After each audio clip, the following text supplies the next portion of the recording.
Cake तो मैंने बना लिया है, पर केक बनाने के बाद क्या मुझे उस केक में प्रॉफिट हो रहा है? अगर मुझे प्रॉफिट हो रहा है तो मुझे कितना प्रॉफिट हो रहा है, मैं ये कैसे निकालूंगी? देखो, बड़ी सिंपल सी चीज़ है, आपको ये समझना है। आपको केक बनाने में जितनी कॉस्ट आ रही है वो, और दूसरा आपने केक को कितने में बेचा है वो, उसके बीच का जो डिफरेंस है ना, उसको जब आप माइनस करोगे तो आपको पता लग जाएगा कि आपको इतने रुपए का प्रॉफिट हुआ है।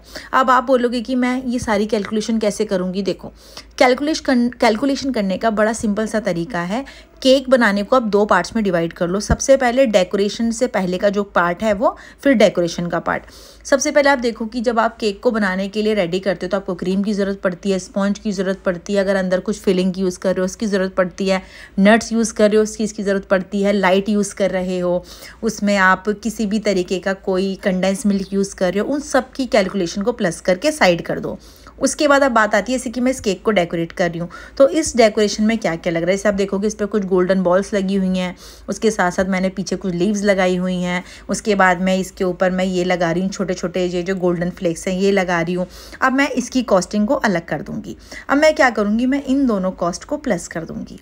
इन दोनों कॉस्ट को प्लस करने के बाद एक जो अमाउंट आएगा ना, वो मेरा आ जाएगा मेकिंग चार्ज, जो मुझे बनाने में पड़ा है।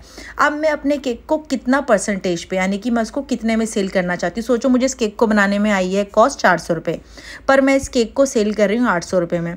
तो 800 रुपये 400 रुपये, इसके बीच में मुझे कितने का प्रॉफिट हुआ? 400 रुपये का। तो ये मेरा प्रॉफिट हो गया।